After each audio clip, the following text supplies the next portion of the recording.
जी हाँ स्टूडेंट, आपने बिल्कुल सही देखा थंबनेल और तभी आपने वीडियो पे क्लिक किया है। अगर आप एक एस्पिरेंट्स है जो किसी कॉम्पिटिटिव एग्जाम्स की प्रिपरेशंस कर रहे हैं, कोई गवर्नमेंट जॉब पाना चाहते हैं, ये गूगल पे या यूट्यूब पे सर्च करते हैं अबाउट गवर्नमेंट जॉब्स। आप चाहे आफ्टर 12th या आफ्टर ग्रेजुएशन या आफ्टर 10th रेलवे हो, बैंक हो, एसएससी हो या फिर यूपीएससी या पीसीएस, कोई भी ऐसी गवर्नमेंट जॉब जिसकी आप प्रिपरेशन करना चाहते हो या कर रहे हो, ये वीडियो मिस मत करना। क्योंकि आज की वीडियो में जो मुझे 7 से 8 साल का एक्सपीरियंस है to get knowledge about the government examination, to give the tips to the students for government examinations, अब उन सब में मैंने खुद काफ़ी अटैम्प्ट्स किए हैं। तो गलतियाँ बहुत छोटी छोटी हैं। मैं आपको ये नहीं बताऊंगा कि प्रिपरेशन कैसे करनी है या कोचिंग कहाँ से लें या ये या वो, है ना। मैं ऐसा कुछ नहीं बताने वाला। इसके ऊपर यूट्यूब पे बहुत सारी वीडियोस अवेलेबल हैं, बट कुछ माइनर सी चीज़ें हैं जो कहने को बहुत बारीकी की चीज़ें हैं, लेकिन मेजर जो है वो प्रॉब्लम क्रिएट कर देती हैं, जिस कारण से आपको गवर्नमेंट जॉब नहीं मिल पाती। अगर मैं आपसे झूठ ना कहूँ, सच कहूँ तो 85% प्लस स्टूडेंट ये गलतियाँ करते हैं जो आज मैं आपको बताने वाला हूँ। ये 7 गलतियाँ जो आप नोट कर लें अपनी डायरी में कहीं पर, चाहे स्क्रीनशॉट ले लें और नोट करके जब भी प्रिपरेशन स्टार्ट करो या किसी गवर्नमेंट जॉब को पाना चाह रहे हो, ज़रूर से ध्यान देकर अवॉइड कर देना।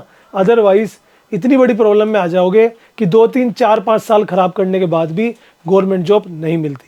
दोस्तों, आपने अपने आसपास बहुत सारे रिलेटिव्स, फ्रेंड सर्कल, नेबरहुड में कोई ऐसा पर्सन देखा होगा जिसने 2 साल, 3 साल, 4 साल प्रिपरेशन करी, उसको गवर्नमेंट एग्ज़ाम मतलब क्रैक नहीं हुआ तो प्री निकल गया, मेन नहीं निकला, या फिर किनारे पे रह गया, कभी क्लियर हो गया तो इंटरव्यू में रह गया।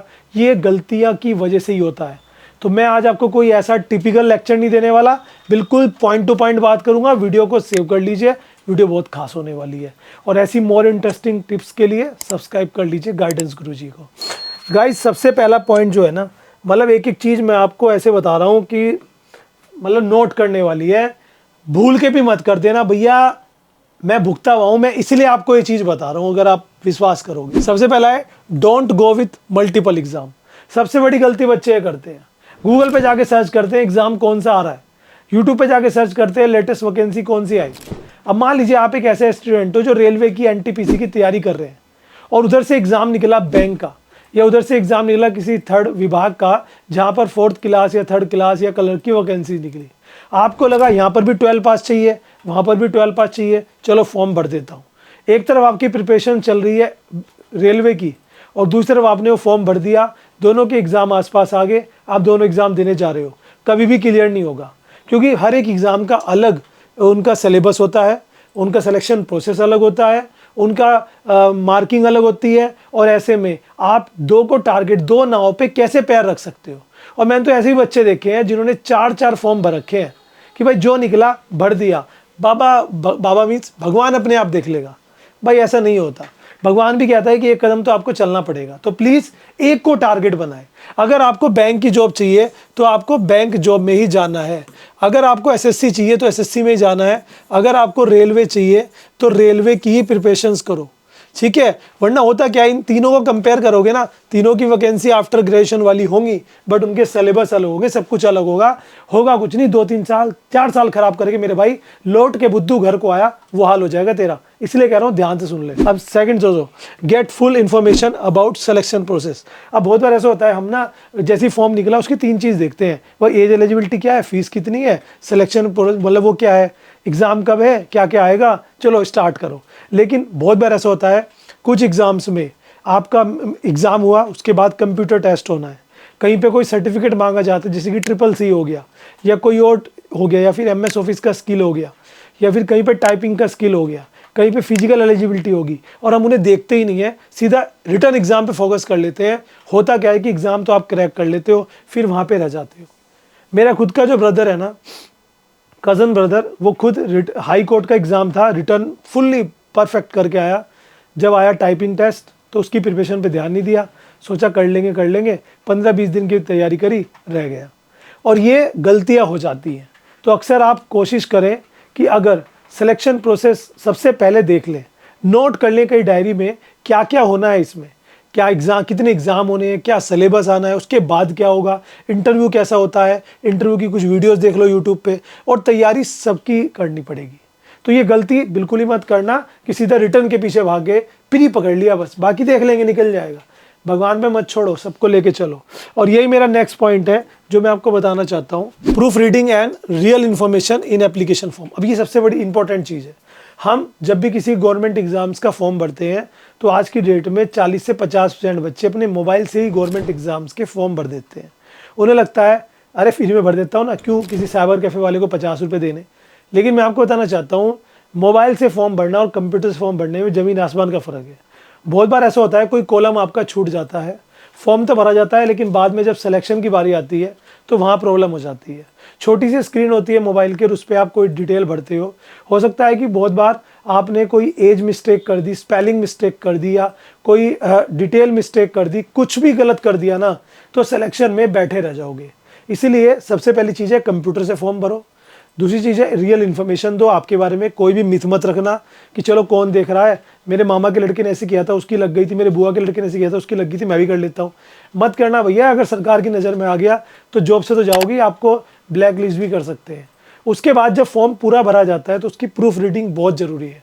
एक एक चीज़, एक एक स्पेलिंग चेक करना, आपके नेम की, फादर मदर नेम की, एड्रेस और भी बहुत सारी चीज़ें होती हैं तो वो सबसे ज़्यादा इंपॉर्टेंट होती है जब आप कोई गवर्नमेंट जॉब का फॉर्म भरते हो। मैं देखता हूँ बहुत सारे बच्चे बैठे रह जाते हैं, उधर कह देते हैं आपके पास 1 वीक है से ठीक करा के लेके आओ। इसी के साथ ही आपकी जो मार्कशीट है ना, जैसे 10th की मार्कशीट है और 12th की मार्कशीट है, दोनों में जो नेम वगैरह है, मदर नेम, फादर नेम और आपका नेम और डेट ऑफ बर्थ, ये चारों चीज़ें सेम होनी चाहिए। और यही ग्रेजुएशन में और यही आपका जो आधार कार्ड वगैरह है उनमें।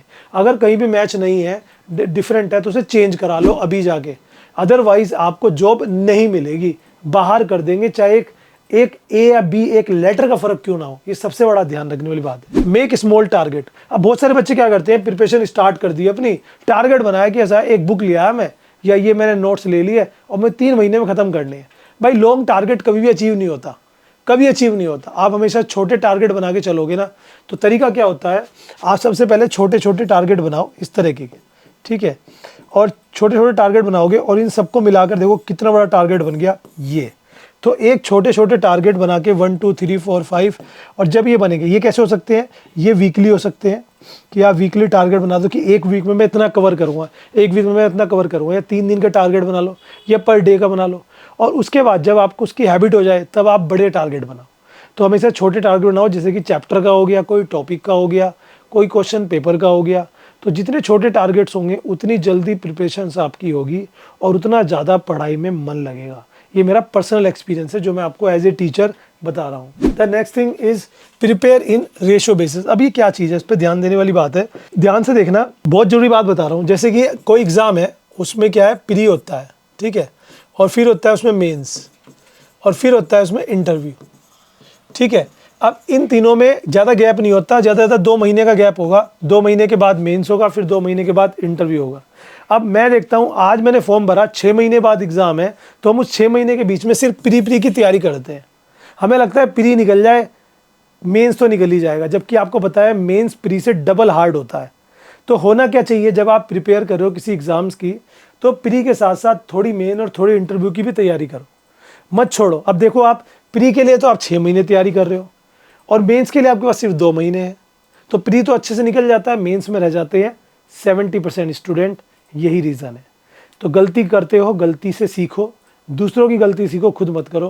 तो इसमें ध्यान देने वाली बात है कि सबको बराबर टाइम दो, प्रिपरेशन करो प्री की, लेकिन इंटरव्यू और मेंस की भी तैयारी साथ साथ करते रहो, ताकि आपको, जैसे कि हम फाइनल एग्ज़ाम की तैयारी करते हैं, जब हम पढ़ाई करते हैं, हाफ ईयरली की भी करते हैं, और ताकि हमें वरना एकदम से बर्डन पड़ जाए। The next thing is don't use sample paper और सोल्ड पेपर। आजकल क्या करते हैं बच्चे, मार्केट में जाते हैं, किसी भी बुक सेलर के पास जाएंगे, भैया एसएससी का वो सीजीएल का वो क्वेश्चन पेपर दे देना।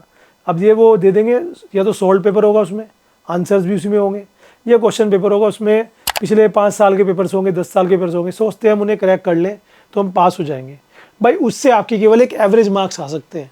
मान लीजिए कट ऑफ जो है आपकी 95 आ रही है 100 में से, तो आप 70, 78, 80 तक रुक जाओगे, कभी 95 तक जा ही नहीं पाएंगे।